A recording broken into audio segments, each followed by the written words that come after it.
Hello friends, আজকে আমি তোমাদের এনভায়রনমেন্ট অর্থাৎ ইএনভিএস এর কিছু বেসিক কোশ্চেন তোমাদের সামনে আজকে নিয়ে এসেছি। মোটামুটি 50টা মতো কোশ্চেনটা আছে। ভিডিওগুলো বলবো এবং ডিটেলস আলোচনা করব। তার আগে একটা কথা বলি, আমি দুটো তোমাদের প্রাইমারি ইন্টারভিউ এর জন্য অভিজ্ঞতা শেয়ার করেছিলাম, তোমাদের খুব ভালো লেগেছে। আমি পরবর্তীকালে আরো ইন্টারভিউ শেয়ার করব। তো আজকে একটু পড়াশোনা হয়ে যাক। তো আজকে যে কোশ্চেনগুলো এনেছি এই কোশ্চেনগুলো একদম বেসিক থেকে আছে। যদিও তোমরা বেশিরভাগ কোশ্চেনটা তোমরা কিছুটা জানো, তো যে কোশ্চেনগুলো তোমরা জানো না সেই কোশ্চেনগুলো তোমাদের কিন্তু হেল্প হয়ে যাবে। এই কোশ্চেনগুলো তোমাদের যে কোনো চাকরির পরীক্ষার জন্য ইম্পর্টেন্ট হতে পারে বেসিক, কিন্তু তোমরা বুঝতে পারবে কোশ্চেনগুলো দেখলে যে কোশ্চেনগুলো পরীক্ষাতে এসছে। চলো শুরু করা যাক। প্রথম কোশ্চেনটা আছে কি, যে আলোক শক্তিকে উদ্ভিদ খাদ্যের মধ্যে সঞ্চিত রাখে। তাহলে আলোক শক্তিকে উদ্ভিদ খাদ্যের মধ্যে সঞ্চিত রাখে কোন শক্তি? দেখো, তাপ শক্তি, বৈদ্যুতিক শক্তি, রাসায়নিক শক্তি এবং চৌম্বক শক্তি। তো বন্ধুরা, এটা আমরা সবাই জানি, আমাদের অ্যান্সার হয়ে যাবে কি রাসায়নিক শক্তি। তো আলোক শক্তিকে উদ্ভিদ খাদ্যের মধ্যে সঞ্চিত করছে, অর্থাৎ যে সূর্যালোক আছে, সূর্যালোক থেকে আমরা উদ্ভিদ কি করছে, সৌর শক্তিটাকে নিচ্ছে এবং রাসায়নিক বিক্রিয়া ঘটিয়ে তার মধ্যে উদ্ভিদ সেই খাদ্যের মধ্যে সঞ্চিত করে রাখছে এবং সেই খাদ্যটাকে আমরা পরবর্তীকালে কি করছি, খাবার হিসেবে গ্রহণ করছি, তাই তো? তো আমরা যে ইকুয়েশনটা পেয়ে থাকি সেই ইকুয়েশনটা তোমাদের সামনে নিয়ে এসেছি। দেখো, 6CO2 প্লাস 6H2O, এখানে দেখো C6H12O6 প্লাস 6O2। তো এখানে 6 অনু কার্বন, এখান থেকে অনেক কোশ্চেন কিন্তু আসতে পারে ইকুয়েশন থেকে, যে 6 অনু কার্বন ডাইঅক্সাইডের সঙ্গে 6 অনু জলের বিক্রিয়া করে তোমার দেখো 1 অনু গ্লুকোজ উৎপন্ন করছে। কত অনু গ্লুকোজ উৎপন্ন করছে? তাহলে এখানে যেটা উৎপন্ন করবে সেটা হচ্ছে কি গ্লুকোজ, GUL GluCO গ্লুকোজ। যে গ্লুকোজটা উৎপন্ন করবে সেই গ্লুকোজটার পরিমাণটা কত? সেইটা হচ্ছে 1 অণু। এইটাই কিন্তু আমাদের পরীক্ষাতে চলে আসে, যে 6 অণু কার্বন ডাইঅক্সাইডের সঙ্গে 6 অণু জল বিক্রিয়া করে কত অণু গ্লুকোজ উৎপন্ন করে? 1 অণু। এবং অক্সিজেন উৎপন্ন করে কত? 6 অণু। ঠিক আছে, তো এটা খুব ইম্পর্টেন্ট। এবং তার সঙ্গে মনে রাখবে যেটা ফটোসিনথেসিস অর্থাৎ সালোক সংশ্লেষের এটা একটা বিক্রিয়া। সালোক সংশ্লেষটা প্রথম কোন বিজ্ঞানী বলেছিলেন? বিজ্ঞানী বার্নেস। ঠিক আছে, চলো নেক্সট কোশ্চেন। তাহলে এটা অ্যান্সার হয়ে গেল কি রাসায়নিক শক্তি রূপে। তা আলোক শক্তিকে উদ্ভিদ খাদ্যের মধ্যে সঞ্চিত রাখে রাসায়নিক শক্তি রূপে। ঠিক আছে, চলো নেক্সট কোশ্চেন। পৃথিবীর স্তরগুলিকে কয়টি ভাগে ভাগ করা যায়? পৃথিবীর স্তরগুলিকে কয়টি হরাইজনে ভাগ করা যায়? দেখো, এখানে অ্যান্সারটা বলে দিই, অ্যান্সার হয়ে যাবে তোমার 5টি। কটি অ্যান্সার হবে? 5টি। এবার দেখো এই 5টি ভাগগুলো কি কি আমরা এখানে একটু দেখে নেব। দেখো এই ছবিটার দিকে তোমরা দেখতে পাচ্ছ, যে ছবিটা তোমরা নিশ্চয়ই বুঝতে পারছো যে উপরে যেটা হচ্ছে সেটা হচ্ছে ক্রাস্ট, তারপর হচ্ছে মেন্টাল, তারপর নিচে যেটা আছে সেটা হচ্ছে কোর। ঠিক আছে, তাহলে এই যে ভাগগুলো দেখতে পাচ্ছ, এখানে দেখো একটা ভাগের নাম দিয়েছে কি লিথোস্ফিয়ার, আর একটা ভাগের নাম দিয়েছে কি অ্যাসথেনোস্ফিয়ার, আর একটা ভাগের নাম দিয়েছে দেখো আউটার কোর, আর একটা ভাগের নাম দিয়েছে কি ইনার কোর। ঠিক আছে, আর এই মেন্টালের যে কোরটা আছে সেটাকে আমরা বলে থাকি কি মেসোস্ফিয়ার। এই মেসোস্ফিয়ারের ভাগটা কিন্তু তোমাদের এখানে দেয়নি, তাহলে এটাকে আমরা কি বলবো? মেসোস্ফিয়ার। ঠিক আছে, তাহলে কটা ভাগ পেলাম বলো? এটা হচ্ছে তোমাদের মেসোস্ফিয়ার। ঠিক আছে, তাহলে এখানে আমরা পেলাম কি লিথোস্ফিয়ার, অ্যাসথেনোস্ফিয়ার, মেসোস্ফিয়ার, আর একটা হচ্ছে কোর। কোরকে দুই ভাগে যেটা ভাগ যেটা সেটা হচ্ছে আউটার কোর, একটা ইনার কোর। তাহলে 1 2 2 3 4 5, 5টা ভাগ পেলাম। তাহলে এবার কোশ্চেনটার দিকে তাকাও, যে বলছে পৃথিবীর স্তরগুলোকে কয়টি হরাইজনে ভাগ করা যায়? তাহলে অ্যান্সার হয়ে যাবে কি 5টি। ঠিক আছে, আর এটা মনে রাখবে যে উপরের স্তরটাকে যেখানে আমরা বসবাস করি সেই স্তরটাকে বলা হয় কি ক্রাস্ট, আর এই মেসোস্ফিয়ার যেখানে পড়ছে সেটাকে আমরা কি বলবো? মেন্টাল, আর নিচের স্তরটাকে আমরা কি বলে থাকবো? কোর। ঠিক আছে, চলো নেক্সট কোশ্চেনে যাওয়া যাক। বি হরাইজন কোন বর্ণের মৃত্তিকা দ্বারা গঠিত? তাহলে বি হরাইজন, তো দেখো এখানে তোমাদের একটা ছবি আমি তোমাদের সামনে এনেছি, যে এখানে দেখতেই পাচ্ছ সয়েল হরাইজন। এই সয়েল হরাইজনে কি হচ্ছে, যে এই সয়েল হরাইজনে কয়টা ভাগে ভাগ করা হচ্ছে? যে উপরের স্তরটাকে বলছে ও হরাইজন, নিচের স্তরটাকে বলছে এ হরাইজন, তারপরের স্তরটাকে বলছে ই হরাইজন, তারপরটাকে বলছে বি হরাইজন, তারপরটাকে বলছে সি হরাইজন, এবং তারপরটাকে বলছে তোমার কি আর হরাইজন। ঠিক আছে, তো অর্গানিক লেয়ার অর্থাৎ নিচে তোমার এখানে লেখা আছে দেখো হিউমাস, তার মানে ও হরাইজন যেটা আছে এই লেভেলটাকে আমরা হিউমাস বলবো। হিউমাস হচ্ছে যে এই মাটিটা খুব উর্বর, এখানে যে সমস্ত গাছগুলো লাগাবে, যে মৃত উদ্ভিদ এবং প্রাণীদের দেহ থেকে যে মাটিটা তৈরি করা হয় সেটাকে বলবো হিউমাস। হ্যাঁ, এটা খুব উপকারী মাটি। এটা আমরা দেখতে পাবো কোন হরাইজনে, ও হরাইজনে। তারপরে দেখো এ আছে, এটাকে আমরা কি বলবো, টপ সয়েল বলে থাকবো। এটাকে আমরা কি বলে থাকবো, টপ সয়েল, মানে এটা উপরে আছে তার জন্য এটাকে আমরা টপ সয়েল বলে থাকবো। দেখবো অনেক বইয়ে তোমাদের এই ও ভাগটা তোমরা কিন্তু পাবে না, এ থেকে শুরু হবে। তো তারা শুরু করে কি এ বি সি এবং ডি। ডি বলতে বেডরক যেটাকে বলছে, তো এটা হচ্ছে তোমার ডি, আর হরাইজনটাকে তোমার ডি হরাইজনে বলা যায়। ঠিক আছে, তাহলে মেন লেয়ার হচ্ছে চারটি। অপশন এ হচ্ছে টপ সয়েল, অপশন বি হচ্ছে সাবসয়েল, অপশন সি অথবা বলা হয় প্যারেন্ট রক, আর অপশন ডি অথবা বলা হয় বেড রক। এটার অপর নাম হচ্ছে কি আর। আর উপরে যে একটা স্তর আছে সেটাকে বলা হয় ও, আর নিচের স্তরটাকে বলা ই বলেছে, যেটা হচ্ছে তোমার ইলুভেশন লেয়ার বলা হয়। কি বলা হয়, ইলুভেশন লেয়ার। ঠিক আছে, তো ইলিভেশন লেয়ার একটা হচ্ছে এলিভেশন। তো এ থেকে বি পর্যন্ত এখানে কি হয়, যে বৃষ্টিগুলো, এখানে যে বৃষ্টিগুলো আছে, তো বৃষ্টিগুলো তখন যখন মাটির মধ্যে তোমার যখন চলে যায়, তো এখানে যে সমস্ত খনিজ উপাদানগুলো পাওয়া যায়, সেই খনিজ উপাদানগুলো ধুয়ে ধুয়ে তোমার বি হরাইজনের মধ্যে চলে যায়। তার জন্য এ হরাইজনটাকে তোমার বাংলায় বলা হয় ধৌত স্তর। এ হরাইজনটাকে কি বলা হয়, ধৌত স্তর। ধয়কার, ধয়ে ওকার তো, এটাকে বলা হয় কি স্তর, ধৌত স্তর। আর সাবসয়েল যেটা আছে বি স্তর, তো বি স্তরের মধ্যে এখানে চলে আসে, এবং বি স্তরের মধ্যে এগুলো কি হয়, বি স্তরের মধ্যে এগুলো সঞ্চয় হয়ে যায়। সেই জন্য এই স্তরটাকে আমরা অপর একটা নাম বলতে পারি কি, সঞ্চয় স্তর। দন্তেশ্ব ই হতে চয়ে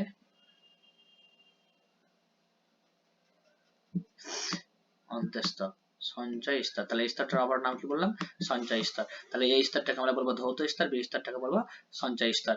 বাকি তোমরা স্তরগুলো সব দেখতে পাচ্ছ। তাহলে এই যে বি স্তরের অপর নাম হচ্ছে কি সাবসয়েল, এই স্তরের অপর নাম কি টপসয়েল, ও স্তরের নাম কি অর্গানিক লেয়ার, এখানে পাওয়া যায় কি হিউমাস, আর সিতে হচ্ছে প্যারেন্ট রক, আর ডি বা আরটাকে বলা হয় তোমার কি বেড রক। ঠিক আছে, তাহলে এবার কোশ্চেনটা কি ছিল, চলা যাক। বি হরাইজন কোন বর্ণের মৃত্তিকার দ্বারা গঠিত, তাহলে আনসার হয়ে যাবে আমাদের কালো বর্ণের। তাহলে বি হরাইজন কোন বর্ণের মৃত্তিকার দ্বারা গঠিত, তো কালো বর্ণের মৃত্তিকার দ্বারা গঠিত। চলো নেক্সট কোশ্চেন দেখা যাক। কোন হরাইজনে জলের স্তর দেখা যায়, তো সর্বোচ্চ নিচের স্তরটা আমাদের কি ছিল বন্ধুরা, আর হরাইজন ছিল। তাহলে কোন হরাইজনে জলের স্তর দেখতে পাওয়া যায়, না আমাদের আনসার হয়ে যাবে ডি হরাইজনে জলের স্তর দেখতে পাওয়া যায়। ঠিক আছে, আর হরাইজনটা তোমাদের একটু আগে আমি ছবিটা দেখালাম, বুঝতে পারবে। নেক্সট কোশ্চেন দেখা যাক। ম্যানোগ্রোভ জাতীয় বৃক্ষের অরণ্য দেখা যায়। তো ম্যানোগ্রোভ সম্পর্কে আমরা সকলেই পরিচিত। তো ম্যানোগ্রোভটা আমরা দেখতে পাই কোথায়, সুন্দরবনে, যেটা পশ্চিমবাংলা এবং বাংলাদেশ মিলে দেখতে পাওয়া যায়। তো এটা হচ্ছে কোথায়, সমুদ্র এবং স্থলের মিলনস্থলে। অ্যান্সার হয়ে যাবে কি সমুদ্র এবং স্থলের মিলন স্থলে। তো দেখো ম্যানোগ্রোভ সম্পর্কে কিছু টপিক এখানে তোমাদের আমি এনেছি, যেগুলো তোমাদের পরীক্ষার জন্য হেল্প করবে। ঠিক আছে, তো এগুলো পড়া যাক, দেখা যাক। ম্যানোগ্রোভ, তো ম্যানোগ্রোভ বা এর অপর একটা নাম হচ্ছে কি লবণাম্বুজ, এক বিশেষ ধরনের উদ্ভিদ যা সাধারণ সমুদ্রের উপকূলবর্তী অঞ্চলের লোনা বা লবণাক্ত জলের পানিতে জন্মায়। তাহলে কোথায় জন্মায়, নোনা বা লবণাক্ত। দেখো সমুদ্রের উপকূলে জন্মাচ্ছে, তার মানে এই পানিটা কিরকম হবে, নোনা বা লবণাক্ত হবে। ঠিক আছে, তো এই ম্যানোগ্রোভ, কতগুলো ম্যানগ্রোভ গাছের এক্সাম্পল হচ্ছে কি সুন্দরী, তারপর হচ্ছে তোমার গরান, হ্যাঁ, তারপর হচ্ছে গেওয়া, তারপর হচ্ছে কেওড়া। এগুলো হচ্ছে তোমার ম্যানোগ্রোভ অঞ্চলে যে সমস্ত গাছগুলো আমরা পাই। তো এইটা খুব ইম্পর্টেন্ট একটা কোশ্চেন, আমাদের পরীক্ষার জন্য আসার মধ্যে খুব ইম্পর্টেন্ট, পরীক্ষা আসতে পারে, যে গঙ্গা, ব্রহ্মপুত্র ও মেঘনার বদ্বীপের সুন্দরবনে বিশ্বের বৃহত্তম ম্যানোগ্রোভ বন দেখতে পাওয়া যায়। তাহলে বিশ্বের বৃহত্তম ম্যানোগ্রোভ বন কোথায় দেখতে পাওয়া যায়, সুন্দরবনে। সেটা কোথায়, না তো গঙ্গা এবং ব্রহ্মপুত্র এবং মেঘনার বদ্বীপে। ঠিক আছে, এটা সম্ভবত নাম হচ্ছে সুন্দরী গাছের নাম থেকে। তো এই সুন্দরী গাছের আমাদের কিছু বিশেষ বৈশিষ্ট্য আছে যেগুলো আমরা জানি। তো একটা হয়ে যাচ্ছে তোমার কি শ্বাসমূল, আর একটা হচ্ছে আমরা বলি ঠেসমূল, তাই তো। একটা শ্বাসমূল, একটা ঠেসমূল। আর এখানে যে সমস্ত উদ্ভিদ আছে সেই সমস্ত উদ্ভিদে কি দেখতে পাওয়া যায়, জরায়ুজ অঙ্কুরোদ্গম দেখতে পাওয়া যায়। জরায়ুজ অঙ্কুরোদ্গমটা কি, এদের বীজ খোঁজবার আগে ফলের মধ্যে অঙ্কুরিত হয়ে যায়, মাটিতে পড়লে সরাসরি গেঁথে মূল বিস্তার করতে পারে। তার মানে কি হয়, মানে বীজটা যখনই তোমার মাটিতে পড়বে, তো খোসাটা কি হয়, বীজ খসবার আগে, মানে বীজটা তোমার খসেই না, তার আগে মাটিটা পড়ে যায়, মাটিটা পড়ে যায়, তো তার আগে কি হয়ে যায়, অঙ্কুরিত হয়ে যায়, বীজের মধ্যে অঙ্কুরিত হয়ে যায়। যদি আমরা ছোলা দেখি, ছোলা ভিজে হয়তো সবাই খেয়েছো, তো ছোলা ভিজার মধ্যে সেরকম দেখবে সাদা সাদা একটা করে গাঁজার মতো উঠে থাকে, তো অনেকটা ওই রকম হয়ে যায়, অঙ্কুরিত হয়ে যায়। তো ওটা মাটিতে পড়লে কি হয়, সঙ্গে সঙ্গে গেঁথে যায়। ঠিক আছে, আর এখানে দেখো শ্বাসমূলের মাধ্যমে যেটা সাহায্যে তার শ্বাস ছিদ্র থাকে, সেই শ্বাস ছিদ্রটার নাম কি নিউম্যাটোফার। তাহলে এদের ডগায় কি থাকে, নিউম্যাটোফার নামে এক ধরনের শ্বাস ছিদ্র থাকে। তো এটাই কিন্তু পরীক্ষাতে কোনো কোনো সময় পৌঁছে, মানে কোশ্চেনটা করে দেয়। তাহলে ম্যানোগ্রাফটা কিন্তু আমাদের খুব ইম্পর্টেন্ট, এখান থেকে আমরা অনেকগুলো ইম্পর্টেন্ট কোশ্চেন পেলাম, এটা তোমরা একবার দেখে নিতে পারো। চলো কোশ্চেনটা আরেকবার পড়ে নিই। ম্যানোগ্রাফ জাতীয় বৃক্ষের অরণ্য কোথায় দেখা যায়? সমুদ্র এবং স্থলে মিলনস্থলে। চলো নেক্সট। বায়ুতে নাইট্রোজেনের পরিমাণটা কত? তো বায়ুতে নাইট্রোজেনের পরিমাণটা হচ্ছে তোমার 78%। কত পার্সেন্ট? 78%। আমরা সবাই জানি যে নাইট্রোজেন যেটা আছে সেটা হচ্ছে আমাদের 78%। অক্সিজেন যেটা আছে সেটা হচ্ছে, হ্যাঁ অক্সিজেন যেটা আছে সেটা আমরা কত বলে থাকি? অক্সিজেন আমরা মোটামুটি 21 ধরে থাকি, কিন্তু মানটা হচ্ছে তোমার কত? 20.96, তাই তো?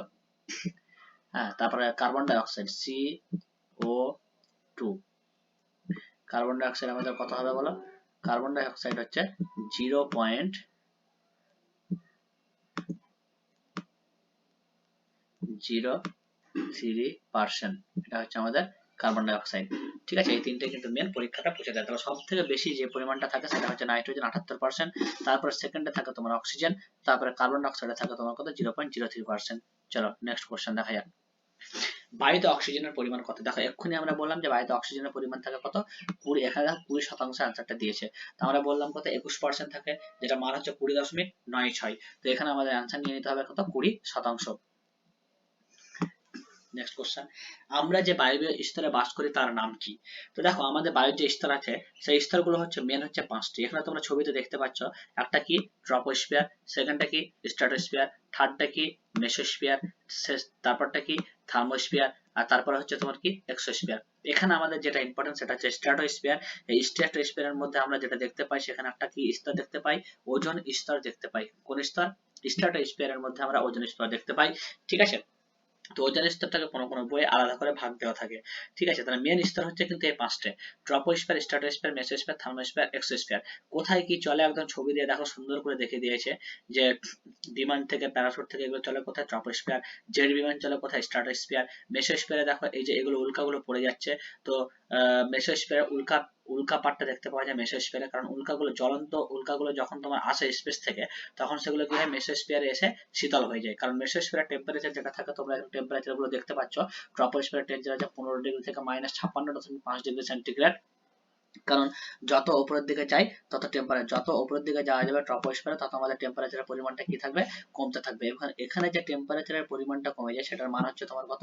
6.5 ডিগ্রি সেন্টিগ্রেড করে আমাদের টেম্পারেচার কি হয়? কমে। তো এখানে টেম্পারেচার 15 থেকে 56.5 ডিগ্রি সেন্টিগ্রেড।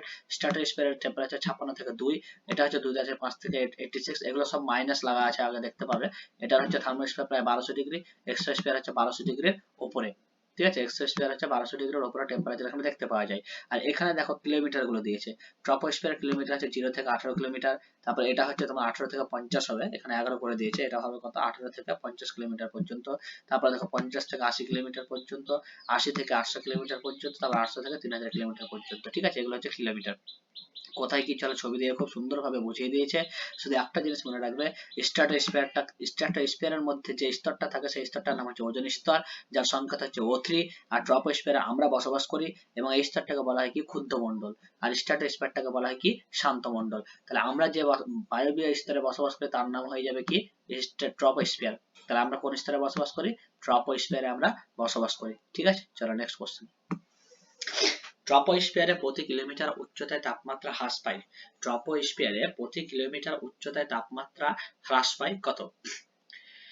তো ট্রপোস্ফিয়ারে প্রতি কিলোমিটার উচ্চতায় তাপমাত্রা হ্রাস পায় তোমার 6.5 ডিগ্রি সেন্টিগ্রেড করে হ্রাস পায়। দেখো একটু আগে আমি একটা ছবিতেই বললাম, যে আগের কোশ্চেনটাই, যে এখানে যত উপরের দিকে যাওয়া যাবে তত আমাদের 6.5 ডিগ্রি সেন্টিগ্রেড করে আমাদের টেম্পারেচারটা কত থাকবে? কমতে থাকবে, তাই তো?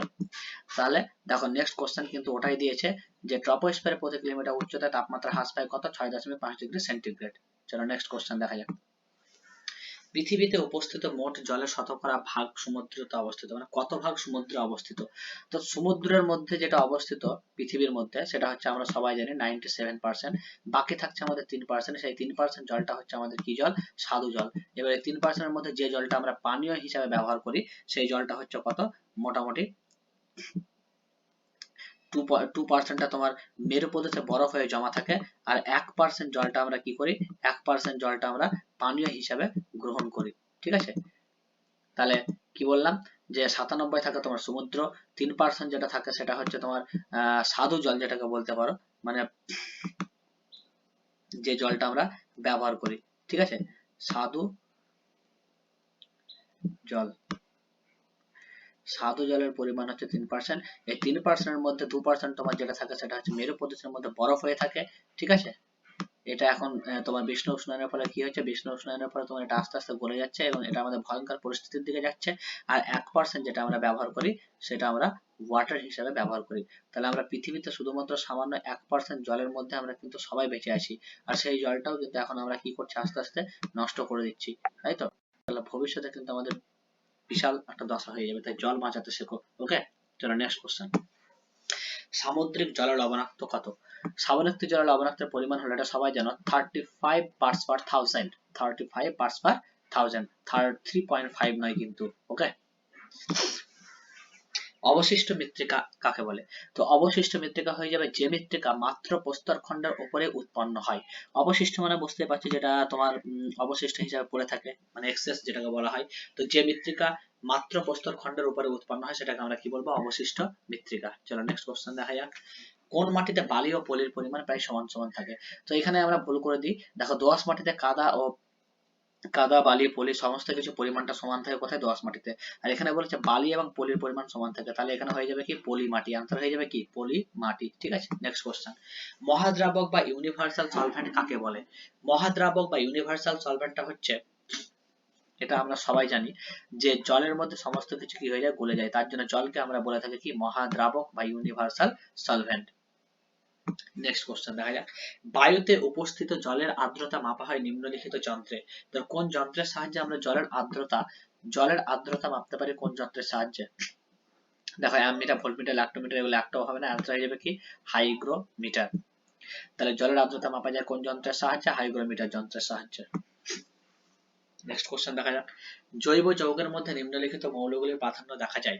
তো জৈব যৌগের মধ্যে যে সমস্ত, কার মধ্যে, জৈব যৌগের মধ্যে যে সমস্ত মৌলগুলির প্রাধান্য দেখতে পাওয়া যায় সেটা হচ্ছে কি কার্বন, হাইড্রোজেন, অক্সিজেন, নাইট্রোজেন। তো আমাদের দেখো জৈব পদার্থ যদি বলি, তো জৈব পদার্থের মধ্যে আমাদের পড়ছে কি প্রোটিন, কার্বোহাইড্রেট এবং ফ্যাট। কি কি পড়ছে, প্রোটিন, কার্বোহাইড্রেট আর ফ্যাট। একটা পড়ছে তোমার কি প্রোটিন, কার্বোহাইড্রেট আর পড়ছে তোমার ফ্যাট। তো এই তিনটে যে সমস্ত উপাদান নিয়ে তৈরি, তো দেখো প্রোটিনটা তোমার এগুলো সবগুলোই থাকবে, কার্বন, হাইড্রোজেন, অক্সিজেন এবং নাইট্রোজেন, কিন্তু কার্বোহাইড্রেট আর ফ্যাটে শুধুমাত্র কার্বন, হাইড্রোজেন এবং অক্সিজেন নিয়ে গঠিত। তাহলে জৈব যৌগের মধ্যে নিম্নলিখিত মৌলগুলির প্রধান উপাদান হয়ে যাচ্ছে কি কার্বন, হাইড্রোজেন, অক্সিজেন আর নাইট্রোজেন। Next question. জীবিত কোষের মধ্যে প্রায় বিভিন্ন প্রকারের পদার্থের উপস্থিতি দেখা যায়। জীবিত কোষের মধ্যে প্রায় বিভিন্ন পদার্থের উপস্থিতি দেখা যায় কত? সে সংখ্যাটা হচ্ছে প্রায় 5000। এইগুলো একটু মনে রাখতে হবে আমাদেরকে, এগুলোর কোনো ট্রিক নেই, ঠিক আছে। তারপরে এখানে একটা শূন্যস্থান হতো যে ড্যাশ নামক বৃহৎ অণু নিজে নিজের প্রতিরূপ সৃষ্টি করতে পারে। তাহলে এটা সবাই জানো যে নিজে নিজের প্রতিরূপ সৃষ্টি করতে পারে কে, ডিএনএ। কে সৃষ্টি করতে পারে, ডিএনএ। আমাদের শরীরে কি থাকে, ডিএনএ এবং আরএনএ। দেখো আরএনএ ছবিতে দেখতে পাচ্ছ একটা বন্ড, আর ডিএনএ ছবিতে দেখতে পাচ্ছ তোমার দুটো বন্ড আছে। তো এইগুলো পাশাপাশি দেখো আমি দেখিয়ে দিয়েছি যে আরএনএ এর মধ্যে, এটা হচ্ছে আরএনএ, এটা হচ্ছে ডিএনএ। তো আমাদের পৃথিবী যখন প্রথম সৃষ্টি হয়েছিল তখন প্রথম সৃষ্টি হয়েছিল কি আরএনএ, তারপরে আস্তে আস্তে সৃষ্টি হয়েছিল কি ডিএনএ। এই ডিএনএটা কি করে, আমাদের প্রতিরূপ সৃষ্টি করতে সাহায্য করে, ঠিক আছে। তাহলে আরএনএর যে নাইট্রোজেন বেস যে উপাদানগুলো থাকে, তাহলে সেটা আরএনএও থাকে, ডিএনএও থাকে। দুটো ক্ষেত্রে প্রায় একই, শুধু একটা আলাদা থাকে। দেখো এখানে আছে আরএনএ বেসের ক্ষেত্রে আছে কি সাইটোসিন, গুয়ানিন, অ্যাডিনিন, ইউরাসিল। কি কি আছে, সাইটোসিন, তারপর আছে গুয়ানিন, তারপর আছে অ্যাডিনিন, আর একটা আছে ইউরাসিল। সেরকম সেম অ্যাজ ডিএনএ তে দেখো আছে কি সাইটোসিন, এটা দেখো আরএনএ তেও ছিল। তারপরে দেখো গুয়ানিন, এটা দেখো আরএনএ তেও ছিল।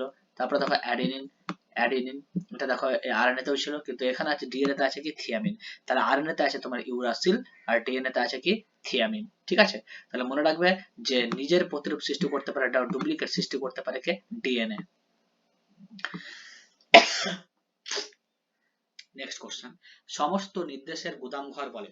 তাহলে সমস্ত নির্দেশের গুদামঘর কাকে বলা হয়?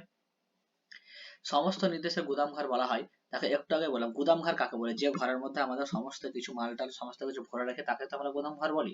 তাহলে এখানে আমাদের আনসার হয়ে যাবে কি ডিএনএ। ওকে, নেক্সট। জীবের পরিবেশের সঙ্গে পরিবর্তিত হওয়ার ক্ষমতাকে কি বলে?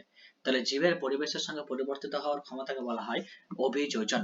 তাহলে জীবের পরিবেশের সঙ্গে পরিবর্তিত হওয়ার ক্ষমতাকে বলা হয় কি অভিযোজন। অর্থাৎ কোনো একটা পরিবেশে যখন ধরো হট হট থেকে ধরো কোল্ডের দিকে চলে গেল, কোনো একটা প্রাণী হট থেকে কোথায় গেল, কোল্ডের দিকে গেল, ঠিক আছে, শর্টকাটে লিখছি, ঠিক আছে। এটা ধরো একটা উষ্ণ উষ্ণ মরুভূমি, আর এটা ধরো শীতল একটা জায়গা, হ্যাঁ ঠিক আছে। তো এইখান থেকে যে এখানে যে সমস্ত প্রাণীগুলো বেঁচে থাকে তারা মোটামুটি ধরো 45 ডিগ্রি টেম্পারেচার তারা কি করে সহ্য করতে পারে, কিন্তু যারা শীতল জায়গায় থাকে বা শীতল মরুভূমিতে থাকে, তো সেই সমস্ত জায়গায় টেম্পারেচার তোমার কত থাকে, সেই সমস্ত জায়গায় টেম্পারেচার তোমার কম থাকে। তো ধরে নিলাম আমি আবার প্রায় 10 ডিগ্রি টেম্পারেচার ধরে নিলাম, ঠিক আছে। তো 10 ডিগ্রি টেম্পারেচার ধরে না, যদি আমরা আমাদের কথাই বলি, তা আমরা ধরো পশ্চিমবাংলায় বসবাস করি, তাই তো। তো পশ্চিমবাংলায় যদি আমরা দার্জিলিং এর দিকে চলে যাই, তাহলে সেখানে দেখবে টেম্পারেচারটা আমাদের একটু কম, আর ওখান থেকে যদি আরো উত্তরের দিকে চলে যাই আরো টেম্পারেচার কম। তো আমাদের দেখে ওইদিকে গেলে আমরা কি করি, মোটা জামা কাপড় ব্যবহার করি, কিন্তু কি পরিবেশের সঙ্গে আমাদেরকে কি করতে হয়, নিজেকে মানিয়ে নিতে হয়। তাহলে জীবের পরিবেশের সঙ্গে পরিবর্তিত হওয়ার ক্ষমতাকে কি বলা হয়, অভিযোজন। মানে যে পরিবেশে তুমি যাবে সেই পরিবেশে তুমি নিজেকে মানিয়ে নিতে পারবে, সেটাই হচ্ছে কি অভিযোজন, ঠিক আছে। নেক্সট কোশ্চেন, রক্তচোষক অঙ্গ দেখা যায় স্ত্রী মশায়, পুরুষ মশায় উভয়, এবং মশার এমন কোনো অঙ্গ নেই। তো দেখো রক্তচোষক অঙ্গ, তো প্রথমে বলে রাখি যে মশা সম্পর্কে আমরা সকলেই পরিচিত। তো আমরা সবাই জানি যে স্ত্রী মশাই আমাদের কি করে, সমস্ত রকমের রোগগুলো ছড়ায়। এখানে একটা ছবির মাধ্যমে তোমাদেরকে আমি দেখানোর চেষ্টা করেছি, দেখো এখানে কোন মশা কি ছড়ায় আমি বলে দিচ্ছি। অ্যানোফিলিস। তাহলে মশার নাম হচ্ছে কি অ্যানোফিলিস, ছবিটা তোমরা দেখতে পাচ্ছ অ্যানোফিলিস মশাটা কিরকম। তো এখানে দেখো চেনার উপায় কি কি, না তো ডানায় ওদের কালো ছোপ থাকবে, এখানে দেখো ডানায় কালো কালো ছোপ দেখতে পাচ্ছ। তারপরে হচ্ছে বিশ্রামের সময় সমতলের সঙ্গে সূক্ষ্মকোণ করে বসে থাকবে, ওড়ার সময় ডানা শব্দ হয়, সন্ধ্যার সময় বাইরে বেরোয়, পরিষ্কার জলে ডিম পারে। তো অ্যানোফিলিস মশা কি রোগ ছড়ায়, আমাদের এইটা ইম্পর্টেন্ট। অ্যানোফিলিস মশা রোগ ছড়ায় ম্যালেরিয়া। কিউলেক্স মশা কি রোগ ছড়ায়, কিউলেক্স মশা ছড়ায় তোমার গোদ, ফাইলেরিয়া আর এনকেফ্যালাইটিস, গোদ ফাইলেরিয়া এনকেফ্যালাইটিস ছড়ায়। বাকি এগুলো তোমার চেনার উপায়গুলো তোমরা একটু দেখে নেবে। এটা কি হয় এদের, তাহলে অ্যানোফিলিস মশা দেখো পরিষ্কার জলে ডিম পাড়ে, কোন জলে ডিম পাড়ে, পরিষ্কার জলে। আর কিউলেক্স মশা নোংরা ও ময়লা জলে ডিম পাড়ে, এই দুটো হচ্ছে পার্থক্য। তাহলে অ্যানোফিলিস মশা হচ্ছে পরিষ্কার জলে ডিম পাড়ে, আর কিউলেক্স মশা তোমার নোংরা ও ময়লা জলে ডিম পাড়ে। এবার দেখো আমাদের সামনে আসছে যে এডিস মশা, যেটা আমরা সকলেই জানি যে এডিস মশা আমাদের ছড়ায় কি, ডেঙ্গু আর চিকেনগুনিয়া। তাহলে এডিস মশা কি ছড়ায়, ডেঙ্গু আর চিকেনগুনিয়া ছড়ায়। এরাও কি করে, পরিষ্কার জলে ডিম পাড়ে। তাহলে নোংরা জলে ডিম পাড়ে আমরা কে দেখলাম, নোংরা জলে ডিম পাড়ে কিউলেক্স মশা, আর পরিষ্কার জলে ডিম পাড়ে তোমার কি, এডিস মশা। ওকে, এটা দেখো অ্যাটাচ করে দিয়েছি যে মশা নিয়ন্ত্রণের উপায় কি। তো 1 নম্বর হচ্ছে চৌবাচ্চা, বালতি, ফুলদানি ইত্যাদি জায়গায় 2 থেকে 3 দিন অন্তর অন্তর জল পাল্টাতে হবে। মশার লার্ভা খাওয়া, এটা পরীক্ষাতে আসে যে মশার লার্ভাকে খেয়ে নেয় গাপ্পি, তেঁচেকো, শোল, ল্যাটা এবং গাম্বুসিয়া প্রভৃতি জমা জলে কি করতে হবে, ছেড়ে দিতে হবে। নালা নর্দমায় বন্ধ নোংরা জলে পোড়া মোবিল, কেরোসিন, ডিজেল ছড়িয়ে দিতে যেতে পারে, এমনি ব্লিচিং পাউডার ছড়িয়ে দেওয়া যেতে পারে, ঠিক আছে। তাহলে এগুলো কিন্তু আমাদের 3টে মশার নাম আমরা জানলাম, এডিস মশা, কিউলেক্স মশা এবং আরেকটা কি, অ্যানোফিলিস মশা। অ্যানোফিলিস ছড়ায় ম্যালেরিয়া, কিউলেক্স ছড়ায় তোমার গোদ বা ফাইলেরিয়া, আর এডিস ছড়ায় তোমার কি, ডেঙ্গু। ওকে, চলো নেক্সট কোশ্চেন, মরুভূমিতে বসবাসকারী উদ্ভিদের পত্রের বহিঃত্বক নিম্নলিখিত প্রকারের হয়।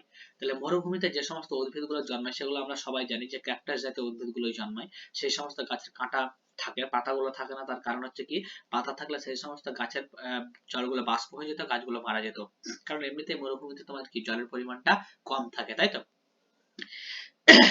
তো সেই সমস্ত উদ্ভিদের বহিঃত্বকটা কি থাকে, মোটা থাকে, বহিঃত্বকটা মোটা থাকে এবং মোম দ্বারা আবৃত থাকে। তার কারণ কি, যাতে জলটা তারা শুষে নিতে না পারে। তাহলে অপশন বি হয়ে গেল আমাদের অ্যান্সার। নেক্সট,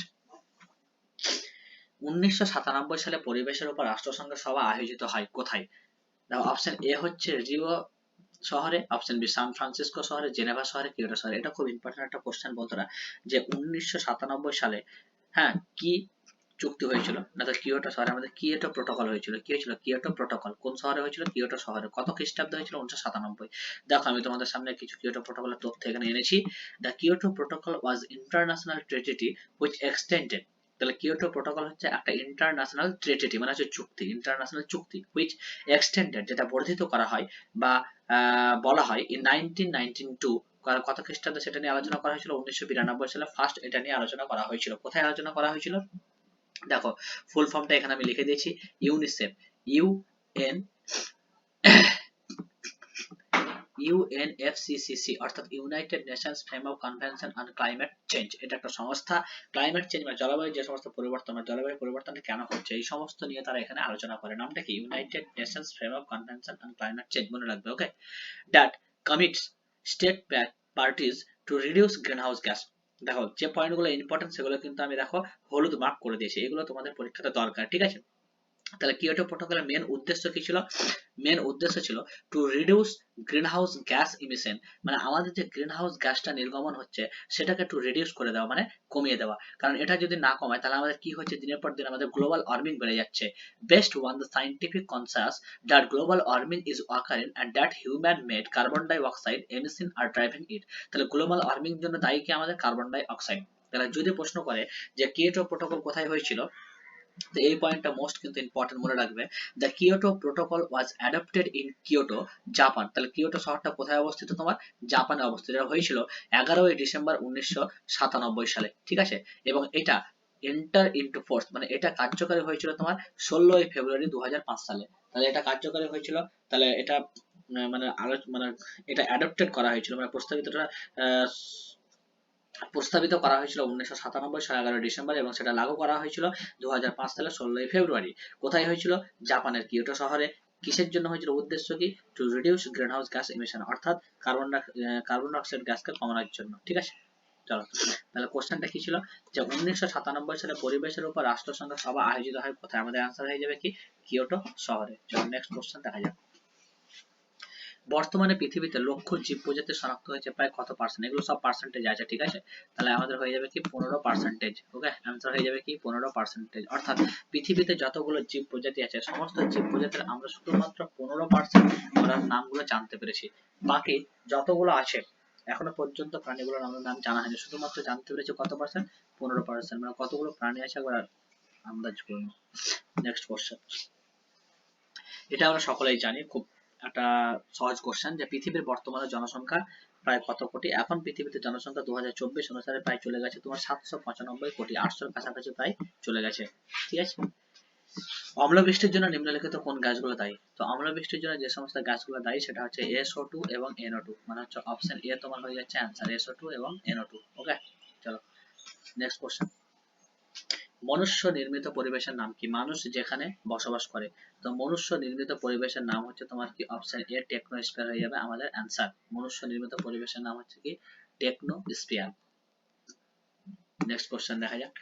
মানুষের বিজ্ঞানসম্মত নাম কি? এটাও আমরা জানি যে মানুষের বিজ্ঞানসম্মত নাম হচ্ছে কি? Homo sapiens. এখানে একটা কথা বলে রাখি যে হোমো স্যাপিয়েন্স নামটা কে দিয়েছিলেন? Carolus Linnaeus. কে দিয়েছিলেন? Carolus Linnaeus. তিনি কে ছিলেন? তিনি ছিলেন আমাদের দ্বিপদ নামকরণের প্রবক্তা। মানে এই যে সায়েন্টিফিক নামগুলো হয়েছে সেই সায়েন্টিফিক নামগুলো যে বিজ্ঞানী আমাদের করে গেছিলেন সেই বিজ্ঞানীর নাম হচ্ছে কি? ক্যারোলাস লিনিয়াস, ঠিক আছে।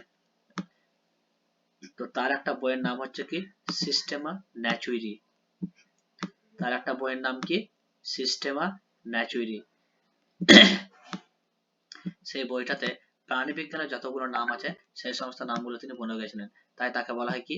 দ্বিপদ নামকরণের প্রবক্তা, অথবা তাকে বলা হয় ফাদার অফ মডার্ন ট্যাক্সোনমি। কি বলা হয়? Father of modern taxonomy, Carolus লিনিয়াসকে। খুব ইম্পর্টেন্ট একটা কোশ্চেন, ঠিক আছে। Next question. পরিবেশের বায়োটিক কম্পোনেন্ট হলো কি? পরিবেশের বায়োটিক কম্পোনেন্ট হচ্ছে উদ্ভিদ ও প্রাণী, জল ও বায়ু, আলো ও তাপমাত্রা, ওজোন ও আর্গন। তাহলে দেখো বায়োটিক কম্পোনেন্ট এবং অ্যাবায়োটিক কম্পোনেন্ট দুটো ভাগে আমরা ভাগ করা যায়, সেটাকে আমরা জানি বাস্তুতন্ত্রকে। তাহলে বায়োটিক এর মধ্যে পড়ে যাবে তোমার উদ্ভিদ আর প্রাণী। বায়োটিক এর মধ্যে কি পড়ে যাবে? উদ্ভিদ আর প্রাণী। আমাদের আনসার হয়ে যাবে উদ্ভিদ ও প্রাণী। দেখো ডিটেইলস তোমাদের নিচে দিয়েছি তোমাদের জানার সুবিধার জন্য। বাস্তুরীতি বা বাস্তুতন্ত্র দুটি প্রধান উপাদান দিয়ে তৈরি। একটা হচ্ছে জড় বা অজীবজাত বা অ্যাবায়োটিক উপাদান, আর একটা হচ্ছে সজীব বা জীবজাত বা বায়োটিক উপাদান। তো বাস্তুতন্ত্রের জড় বা অ্যাবায়োটিক উপাদান হচ্ছে তিন ধরনের। যেমন অজৈব, তাহলে অ্যাবায়োটিককে আবার কয় ভাগে ভাগ করছি? তিন ভাগে। অজৈব পদার্থ, জৈব পদার্থ, ভৌত উপাদান। অজৈব পদার্থগুলোর মধ্যে পড়ছে তোমার nitrogen, oxygen, hydrogen, phosphorus, sulphur. জৈব পদার্থের মধ্যে পড়ছে প্রোটিন, কার্বোহাইড্রেট, হিউমাস, ফ্যাট। ভৌত উপাদানের মধ্যে পড়ছে তোমার সূর্যালোক, বৃষ্টিপাত, তাপ এবং বায়ু। তো বাস্তুতন্ত্রের সজীব উপাদান বলতে উদ্ভিদ, প্রাণী ও মানুষকে বোঝায়, কারণ এদের মধ্যে প্রাণের বিকাশ ঘটেছে। তাহলে বাস্তুতন্ত্র সজীব উপাদান অর্থাৎ অ্যাবায়োটিকের মধ্যে পড়ছে কি উদ্ভিদ, প্রাণী ও মানুষ। আমাদের আজকের কোশ্চেনের অপশনে হচ্ছে কি উদ্ভিদ এবং প্রাণী। তো বাস্তুতন্ত্রের সজীব উপাদানগুলোকে আমরা দুই ভাগে ভাগ করতে পারি, যাতে একটা হচ্ছে স্বভোজী অর্থাৎ অটোট্রফ, স্বভোজী কাদের বলে যারা নিজের খাদ্য নিজে তৈরি করতে পারে, আর একটা হচ্ছে তোমার পরভোজী অর্থাৎ হেটারোট্রফ যারা পরের উপরে নির্ভর করে বেঁচে থাকে। তাহলে আমাদের কোশ্চেনটা কি ছিল, পরিবেশের বায়োটিক কম্পোনেন্ট হলো, পরিবেশের বায়োটিক কম্পোনেন্ট তাহলে কি হয়ে যাবে উদ্ভিদ ও প্রাণী। চলো নেক্সট কোশ্চেন দেখা যাক। এই পৃথিবীতে জীবনের প্রথম সৃষ্টি হয় প্রায় কত কোটি বছর আগে? দেখো কাছাকাছি একটা মান এখানে অ্যান্সার হয়ে যাবে 350 কোটি বছর আগে। ঠিক আছে, প্রায় 350 কোটি বছর আগে প্রথম জীবের সৃষ্টি হয়েছে। নেক্সট কোশ্চেন, আদিম সৃষ্ট জীব কি? তো পৃথিবী যখন সৃষ্টি হয়েছিল তখন সর্বপ্রথম আমরা যে জীবটা পেয়েছিলাম সেই জীবটার নাম হচ্ছে কি ব্যাকটেরিয়া। সেই জীবটার নাম কি ব্যাকটেরিয়া। তারপরে আস্তে আস্তে আমরা প্রোক্যারিওটিক ইউক্যারিওটিক এই সমস্ত জিনিসগুলো পেয়েছিলাম। নেক্সট কোশ্চেন, তো আমাদের প্রথম সৃষ্টি জীব কি ছিল ব্যাকটেরিয়া। এবার বলছে যে ব্যাকটেরিয়ার যে পপুলেশন দ্বিগুণ হয়, ব্যাকটেরিয়ার পপুলেশনটা দ্বিগুণ হয় কত মিনিটে? 20 মিনিটে। তার মানে দুইটা তোমার চার হতে সময় নেয় কত মিনিট? মাত্র 20 মিনিট সময় নেয়। তাহলে এরকম করে কতগুলো ব্যাকটেরিয়া আমাদের পৃথিবীতে বেড়ে যাবে বুঝতেই পারছো। নেক্সট, ভারতবর্ষের বর্তমান বার্ষিক জনসংখ্যার বৃদ্ধির হার কত? তাহলে ভারতবর্ষের বর্তমান বার্ষিক জনসংখ্যা বৃদ্ধির হার হচ্ছে 2.1% করে জনসংখ্যা বাড়ছে, যার জন্য দেখো এখন আমাদের জনসংখ্যা কত হয়ে গেছে প্রায় 800 কোটি। বর্জ্য পদার্থ থেকে প্রধানত গ্যাস নির্গমনে বায়ু দূষণ ও গন্ধ দূষণ হয়। বর্জ্য পদার্থ থেকে প্রধানত গ্যাস নির্গমনে বায়ু দূষণ ও গন্ধ দূষণ হয়। তাহলে এটা হয়ে যাবে হাইড্রোজেন সালফাইড H2S। H2S, ঠিক আছে, এটা এরকম করে লিখবে,